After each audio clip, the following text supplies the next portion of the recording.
Welcome to story leaf. மண்ணின் தெய்வங்கள் தொடரின் அடுத்த பெண் தெய்வத்தின் கதை குலைவாளை இசக்கி எனும் காளிகாத்தா. அடவி மலையில் கொற்ற நம்பியும் வலிய நம்பியும் பெரிய கை. வம்புத்து முன்னா முதல்ல நிற்கிற ஆளுக. சாதி சனமுன்னு வலுவான தலைக்கட்டு. வேட்டை தான் பெரும் பிழைப்பு. ஆளுக வெளியில் நடமாடும் போதே சூரி கத்தி ஈட்டி கம்புன்னு ஆயுதத்தோடு தான் நடமாடுவாங்க. நம்பிமார் வேட்டைக்குன்னு காட்டுக்குள்ளே இறங்கிட்டா அடவி மலையே அலறி போயிடும். காட்டு மானு கடத்தி காட்டு பண்ணின்னு அவங்க அடித்து போடுற விலங்குகளை கொத்தாளுங்க தலைச்சுமையாக ஊர் காட்டுக்கு தூக்கிட்டு வருவாங்க. அடிவார சந்தையில் நம்பிங்க கொண்டு வர்ற வேட்டைக்கறிக்கு பெரும் விலை கிடைக்கும். கொஞ்ச காலமாக வேட்டை பிழப்பு சரியில்லை. விலங்குகள்லாம் தெக்கிக்காட்டு பக்கம் செதறி ஓடி போச்சு. பல நாள் வேட்டைக்கு போய் வெறுங்கையோட திரும்பி வர்றத நம்பிமாருங்க பெரும் முடையாக போச்சு. இனி அடவி காட்டில் வேட்டை நடத்தி பிழைக்க முடியாதுன்னு புரிஞ்சு போச்சு நம்பிமாருக்கு. அடுத்து என்ன செய்யலாம்னு யோசிக்கிறப்ப கொற்ற நம்பி பொண்டாட்டி காட்டாத்தி தான் அந்த யோசனையை சொன்னான். காட்டை திருத்தி விவசாயம் செய்யலாமேன்னு அவள் சொன்ன புத்தி நம்பிமாருக்கு நல்லதாக பட்டுச்சு. ஆளு பேரை வச்சு அடவி மலையில் ஒரு பகுதியை நிலமாக திருத்தினாங்க. பெருசாக வளர்ந்து நின்ன மரங்களையும் குதிராக முளைச்சிக்கிட்டு இருந்த புதர்களையும் வெட்டி குவிச்சு எரிச்சாக. விலங்குகள் உள்ளே வந்து விளையிற பயிர்களை அழிக்காமல் இருக்க வேகாத கட்டைகளை எடுத்து வேலி கட்டி அடைச்சாங்க. ஒரு பக்கம் காடைக்கண்ணி, கேவுரு, தெனை, ஏலம், குதிரவாளின்னு தானியம். இன்னொரு பக்கம் எலுமிச்சை, மா, பலான்னு மரங்க. கரும்பு தோட்டம் ஒரு பக்கம், வாழைத்தோட்டம் ஒரு பக்கம். வாழைன்னா சாதா வாழை இல்லை, பேயன், மொந்தன், ரசகதளி, பச்சை, கற்பூரவள்ளி, மலவாழை, செவ்வாழைன்னு இல்லாத வகைகளே இல்லை. தளன்னு எல்லாம் தழைச்சி நிற்கிது. நம்பிமாருக்கு ஒரே கவலை. எல்லாம் விளையிற பக்குவத்துக்கு வந்துருச்சு. யானை, எருமை, காட்டு பண்ணின்னு ஏதாவது வந்து நாசம் பண்ணிட்டு போகாமல் தடுக்கணுமே. பாடுபட்டு விளைஞ்சதை திருட்டு பயலுக வந்து அடுத்துக்கிட்டு ஓடிடாமல் காக்கணுமே. தோட்டத்துக்கு ஒரு காவக்காரம் போட்டால் தான் சரியாக வரும். அதுவும் சாதாரண ஆள் பத்தாது, நல்லா மந்திரம் கத்தவனாக்கும் வேணும். அவனால் தான் விலங்குகளுக்கு வாய் கட்ட முடியும். ஆளுக்கு ஒரு பேரை சொல்ல வலிய நம்பி சொன்னான். சாக்காச்சி மலையில் இருக்கிற இருளி காத்த புலைய மந்திரத்தில் பேர் போன ஆள். கொம்பா யானவில் இருந்து காட்டு மாடு வரைக்கும் எல்லாத்துக்கும் வாய் கட்டுற மந்திரம் தெரிஞ்சவன். கம்பு விளையாட்டு, கத்தி விளையாட்டுன்னு வீரத்துலேயும் பேர் போன ஆள்.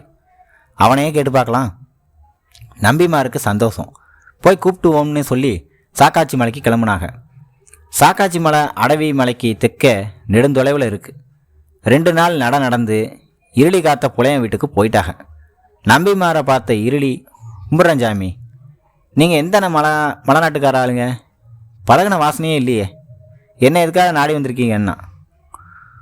நாங்கள் அடவி மலை நம்பிமாருங்க. பிளப்பத்து போய் காட்டை திருத்தி விவசாயம் ஆரம்பிச்சிருக்கோம். மா, பலா, வாழையெல்லாம் தழைச்சி நிற்கிது. மிருகங்க நடமாட்டம் தெரியுது. திருடனுங்க தொல்லையும் தெரியுது. பகலிரவாக எங்களால் தோட்டத்தை காவல் காக்க முடியல. நீங்கள் மந்திரத்தில் பேர் போனாலுன்னு எங்கள் மலையில் பேச்சு, கம்படியும் தெரியும். நீங்கள் வந்து எங்கள் தோட்டத்தை காவல் காக்க முடியுமான்னு கேட்டாங்க. இருளி யோசித்தான். என்னையா யோசிக்கிறீவியா? இருக்கிறதுக்கு தோட்டத்துக்குள்ளேயே வீடு தரோம், திங்க 3 வேளை சோறு தரோம். விளையாடுறதில் முதல் விளைச்ச எங்களுக்கு, அடுத்த காய்ப்பு என்னமோ அதை நீங்கள் எடுத்துக்குங்க, சம்மதமானு கேட்டாக நம்பிமாருங்க. சாமி, தோட்டத்துக்கு காவல் வர்றதெல்லாம் எனக்கு ஒன்றும் சங்கடம் இல்லை. ஆனால் சின்னதாக ஒரு பிரச்சனை இருக்குது. என் பொம்மநாட்டி காளிகாத்தா முழுகாமல் இருக்கா. அவளை இங்கே தனியாக விட்டுட்டு வர முடியாது. அவளையும் அழைச்சிக்கிட்டு தான் வர முடியும்னா இருளி. சரிதான் போங்க, தாராளமாக கூட்டிகிட்டு வாங்க. காட்டுக்கு கூடுதலாக ஒரு காவலாச்சு, நல்ல விதமாக நாங்கள் பார்த்துக்கிறோம்னு நம்பிமாருங்க வாக்கு கொடுத்தாங்க. இருளியும் காளியும் கிளம்பிட்டாங்க. தானிய காட்டுக்கு தெற்கால பெரிய வாழைத்தோட்டம், அதையொட்டி ஒரு தென்னங்கூரை வீடு. அதில் தான் இருளியும் காளியும் இருந்தாங்க. சொன்ன மாதிரியே நம்பிமாருங்க சாப்பாட்டுக்கு வேண்டிய பொருளெல்லாம் கொண்டு வந்து கொடுத்தாங்க. நல்ல மழை, பயிரெல்லாம் நிறைவாக விளைஞ்சி நிற்கிது. இருளி பகலிரவாக தோட்டத்துக்கு காவலாக நிற்கிறான். தண்ணி பாய்ச்ச, வரப்பு வெட்ட, வாக்கியா பறிக்கன்னு எல்லா வேலையும் இழுத்து போட்டு செய்கிறான். காளிகாத்தாவுக்கு இது நிற மாதம். ஒரு நாள் காளியும் இருளையும் வாழைத்தோட்டத்துக்கு பக்கம் காவல் நடைக்கு போனாங்க. வாழையெல்லாம் ஒரு தாரா குலை தள்ளி நிற்கிது. பாதி தாறு பழுத்து கிடக்கு. பழங்களோட வாசனை அடவி காட்டு காற்றுல கலந்து நீ வான்னு விலங்குகள் எல்லாம் கூப்பிடுது. இருளி நகர மாட்டானா, உள்ளே புகுந்து சாப்பிட மாட்டோமான்னு மந்திங்க மரங்களில் உட்காந்துக்கிட்டு முணங்குதுங்க. காளிகாத்தாவுக்கு வாய் ஊறுது. வயிற்று புள்ளக்கறியாச்சே, சாம்பலும் செங்கலும் தின்னு தின்னு செத்துப்போன நாக்கு பழந்திங்க தவிக்குது. மெல்ல இருளியை பார்க்குறான். ஐயா, என் வீட்டு மனுஷா, வாய் ஊறுது, ஒரு ரசக்கதலி குலையை மட்டும் வெட்டி தரியாளா அப்படின்னு கேட்டா காளி. இருளிக்கு பதட்டமாக போச்சு. என்னடி கழுத, புரியாமல் கேட்குற? நம்பி மாறுங்க நம்மக்கிட்ட என்ன சொல்லியிருக்காக? விளைச்ச எல்லாம் அவங்களுக்கு, அடுத்து தானே நமக்கான கூலி. அந்த வார்த்தையை ஏற்றுக்கிட்டு தானே நம்ம காவலுக்கு வந்தோம். குலை வெட்டி இசைக்கு படைச்சி வழிபட்ட பிறகு தானே அறுவடை ஆரம்பிக்கணும். அதுக்கு முன்னாடி நாம் வெட்டி சாப்பிட்றது திருட்டா போகுமேடி, காவலுக்கு அறமாது அப்படின்னு கேட்குறான். காளி முகத்தை திருப்பிக்கிட்டா. இத்தனை மரம் இருக்குது, அதில் இவ்வளோ குலை இருக்குது, வாயு வயிறுமா இருக்கிற பொண்டாட்டி ஒரு வாழைக்குலை கேட்குறா, அதை வெட்டித்தர இவ்வளோ யோசனையா? காளி கோபமாக கேட்டுட்டு குடிலுக்கு திரும்பிட்டான். இருளிக்கு சங்கடமாக போச்சு. பொண்டாட்டி ஆசை தீர்க்கிறதா, நம்பிமாருக்கு நம்பிக்கையாக இருக்கிறதா? பாவம் காளி, இதுவரை இது வேணும் அது வேணும்னு ஏதாவது நம்மக்கிட்ட கேட்டிருக்காளா? நாம் தான் வாங்கி இருந்திருக்கோமான்னு. ஒரே ஒரு வாழைக்குலை, அவளுக்காக இல்லைனாலும் அவள் வயிற்றில் இருக்கிற பிள்ளைக்காவது ஒரு குலை வெட்டி கொடுக்கணும். இவ்வளோ பெரிய தோட்டத்துக்குள்ளே இத்தனை குலைகளில் ஒத்த குலை வெட்டினா தெரியவா போகுது? இருளி ஒரு முடிவுக்கு வந்தான்.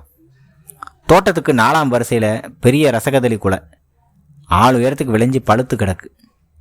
அதை வெட்டி தோலில் வெட்டி வச்சுக்கிட்டு குடிலுக்கு போகிறான் இருளி. அதை பார்த்த காளிக்கு சந்தோஷமுன்னா சந்தோஷம். உரிச்சு திங்கிறான். அவள் ஆர்வமாக சாப்பிட்றத பார்க்க இருளிக்கும் சந்தோஷம். மறுநாள் விடிஞ்சிச்சு. வயிற்று புள்ளக்காரிக்கு மறுபடியும் வாழைப்பழத்து மேலே ஆசை வந்துடுச்சு. ஏ மனுஷா, அதோ அந்த மொந்த வாழைக்குலை மேலே ஆசையாக இருக்கியான்னு சொல்ல இருளிக்கு வேறு வழி தெரியல. அதையும் வெட்டியாந்து கொடுத்தான். இதுவே பழக்கமாக போச்சு. தினமும் ஒரு வாழைக்குலை. ஒரு பக்கம் தோட்டமே வெளிரி போச்சு. நம்பி பாருங்க தோட்டத்துக்கு பக்கமே வரல. இருளி மாதிரி விலங்குகளோட வாயை கட்ட தெரிஞ்ச ஒரு காவக்காரனை வச்ச பிறகு நமக்கென்ன தோட்டத்தில் வேலைன்னு நினச்சாங்க. ஒரு நாள் வழியை நம்பி சொன்னான். நம்பியரே, தோட்டத்தில் எல்லா பயிரும் விளைச்சல் அமோகமாக இருக்குது. அடிவார வியாபாரிகள்லாம் அச்சாரம் போட வந்துக்கிட்டே இருக்காங்க. வாழை குளத்தள்ளி பாதி பழமாகி கிடக்குன்னு வாசனை சொல்லுது. ஒருக்கா தோட்டத்துக்கு போய் பார்த்துட்டு வந்துட்டா இசைக்கு படைச்சிட்டு அறுவடைக்கு நாள் உரிக்கலாம். கொற்ற நம்பிக்கும் சரின்னு பட்டுச்சு. கிளம்புனாக. காடை கண்ணி பயிர் முத்தி துருத்தி நிற்கிது. சோளம் கேழ்வரகு குதிரைவாளின்னு எல்லாமே அறுக்க தயாராக இருக்குது. அப்படியே நடந்து வாழைத்தோட்டத்துக்கு பக்கமாக வர்றாங்க. வரிசையில் பூமியை தொட்டு நிற்கிது வாழைத்தாறு. 4ஆம் வருஷம் 5ஆம் வருஷம் எல்லாம் புருஷனை பணி கொடுத்த பொண்ணுங்க மாதிரி தாரை இழந்துட்டு தனிச்சு நிற்கிது. நம்பிமாருக்கு ஒன்றுமே புரியல. இருளி காவலில் இருக்கும்போது யார் வந்து வெட்டியிருப்பா? ஏலே இருளி, யார் வெட்டினது இந்த தாரெல்லான்னு கோபமாக கூப்பிட்டு கேட்டாக. இருளிக்கு பயத்தில் உடம்பு நடுங்குது. நம்பிமாரே, இது யார் வேலைன்னே தெரியலையே. இவ்வளவு கட்டுக்காவல் இருக்கும்போது எவன் செஞ்ச அந்த வேலைன்னு போக்கு காட்டினான். நம்பிமாருக்கு புரிஞ்சு போச்சு, இது இருளி வேலை தான். அவன் மந்திரத்தையும் கட்டுக்காவலையும் தாண்டி சின்ன சுண்டலி கூட அந்த தோட்டத்துக்குள்ளே வர முடியாது. இருளி தான் இந்த திருட்டு வேலை பார்த்துருக்கான். வழியை நம்பி விட்டான் ஒரு அறை இருளிக்கு. தடுமாறி வாய்க்கா புலியில் விழுந்தான் இருளி. ஏழை இருளி, உன்னை காவலை கூப்பிட்டப்போ என்ன சொன்னோம்? விளைச்ச எங்களுக்கு, அடுத்த காய்ப்பெல்லாம் உனக்குன்னு சொன்னமா இல்லையா? அந்த பேச்சை மீறி இப்படி களவு பண்ணிட்டியே, நீ எல்லாம் மந்திரக்காரனா? ஏலே வழியா, இருடா ஈட்டியன்னு கண்ணி சிவக்க தம்பிக்கிட்ட ஈட்டியை வாங்கினா கொற்ற நம்பி. இருளிக்கு விளங்கிடுச்சு, இனி நம்மளை உயிரோட விடமாட்டாக. எழுந்து குடிலு பக்கமாக ஓட ஆரம்பித்தான். உள்ள காளி சோர்ந்து போய் படுத்திருந்தான். லேசாக வலி எடுக்குது வயிறு. பிரசவம் இன்றைக்கோ நாளைக்கோன்னு இருக்குது. வேகமாக ஓடி வந்த இருளி, அடியே காளி, நம்பிமாருங்க குத்த வரானுங்க, எழுந்துருன்னு அப்படியே கைத்தாங்களாக அள்ளிக்கிட்டு ஓட ஆரம்பித்தான். நம்பிமாரும் ஆட்களும் அருவா ஈட்டி கம்போட துரத்துறானுங்க. பொண்டாட்டியை சுமந்துக்கிட்டு முள்ளு கல்லுன்னு எல்லாத்தையும் தாண்டி ஓடிக்கிட்டு இருக்கான் இருளி. அடியே காளி, இனி நான் பிழைக்க மாட்டேன், நம்பிமார் கையில் மாட்டாத, புள்ளைய காப்பாற்று, தப்பிச்சு ஓடிடுன்னு சொல்லிட்டு மெல்ல மெல்ல மயங்கி அடங்கி போனான் இருளி. இருளியை மடியில் தாங்கிக்கிட்டு காளி கதறி அழுகுறான். நம்பிமாருங்க நெருங்கி வந்துட்டாங்க. வயிற்றில் இருக்கிற புல்லை முண்டை துடிக்குது. காளி எழுந்து ஓட ஆரம்பித்தான். இருளியை உதஞ்சி தள்ளிட்டு வெறியோட காளியை துரத்துறாருங்க நம்பிமாருங்க. 6-7 மலை தாண்டி நீலகிரி மலையில் இருக்கிற இசக்கி ஆத்தா கோயிலுக்குள்ளே நுழைஞ்சிட்டா காளி. நம்பிமாரும் உள்ளே வந்துட்டாங்க. ஆத்தா இசக்கி, நான் அறிஞ்சு இந்த தப்பை செய்யலை. ஆசையில் கொஞ்சம் வாழைக்குலையை வெட்டி சாப்பிட்டோம். இந்த நம்பிமாருங்க என் புருஷனை கொண்டுட்டாங்க, என்னையும் குத்த வாராக, காப்பாற்று தாயி காப்பாத்துன்னு மன்றாடுறா காளி. நம்பிமாருங்க உள்ளே வந்து காளியை பிடிச்சிட்டாங்க. ஒருத்தன் இந்த வயிற்றுல தானே எங்கள் வாழத்தார் இருக்குன்னு அவள் வயிற்றை கீறி குழந்தையை உருவி வீசுகிறான். இன்னொருத்தன் அவன் நெஞ்சில் ஈட்டியை இறக்குறான். காளி அடங்கி போகிறான். இசைக்கு காலடியில் ரத்தமாக ஆறா ஓடுது. வெறி அடங்கி நம்பிமாருங்க அடவி மலை திரும்பிட்டாங்க. கொஞ்ச நாளாச்சு. அது வரைக்கும் இல்லாத அளவுக்கு கோடை வாட்டுது. மரமெல்லாம் அசைய மறுக்குது. தோட்டத்தில் தழைச்சி நின்ன வாழையெல்லாம் வெம்பி போச்சு. விளைஞ்சி நின்ன பயிரெல்லாம் உதிர்ந்து போச்சு. நம்பிமாரு பிள்ளைக அம்மை பெற்று படுத்த படுக்கையாக கிடக்குதுங்க. ஆடு மாடெல்லாம் கொத்து கொத்தாக செத்து விழுகுது. நம்பிமாருங்க தேகத்தில் ராஜப்பிளவை வந்து ஊன் வடியுது. நம்பிமாருக்கு காளிகாத்தால் இசைக்கு காலடியில் பலி கொடுத்தது தான் இதுக்கெல்லாம் காரணம்னு புரிஞ்சு போச்சு. குலை போட்ட ஒரு வாழை மரத்தை நட்டு அதுக்கு குலவாழை இசைக்கின்னு பேர் வச்சு காளிகாத்தாவை கும்பிட ஆரம்பித்தாங்க. இன்றைக்கும் நாகர்கோயில் பக்கம் இருக்கிற புவியூர், திருநெல்வேலி பக்கம் இருக்கிற செட்டிக்குளம் பகுதிக்கெல்லாம் போனால் ஊர் கோயில்களில் காளிகாத்தா வாழைமர வடிவத்தில் உட்கார்ந்துருப்பதை பார்க்கலாம். ஒவ்வொரு வருஷமும் பூவிட்ட ஒரு புது வாழை மரத்தை கொண்டாந்து அவள் பீடத்துக்கு முன்னால் நிறுத்தி கையெடுத்து கும்பிட்டு மன்னிப்பு கேட்டு சாந்தமாக்குறாங்க. அவளுக்கு எதிரில் கழுவுல விழுந்து செத்த அவள் புருஷன் இருளி பீட வடிவத்தில் அமைதியாக அவன் முகம் பார்த்து உட்காந்துருக்கான். கழுவுல விழுந்து செத்ததால் அவனை கழுக்காரன்னு எல்லோரும் அழைக்கிறாங்க. என்ன நேயர்களே, இந்த கதையில் காளிகாத்தா எனும் குலவாழை இசைக்கியின் கதையை கேட்டீர்கள் அல்லவா? இதுபோல் அடுத்தடுத்து பெண் தெய்வங்களின் கதைகளை மண்ணின் தெய்வங்கள் என்ற தொடரின் மூலம் காணலாம்.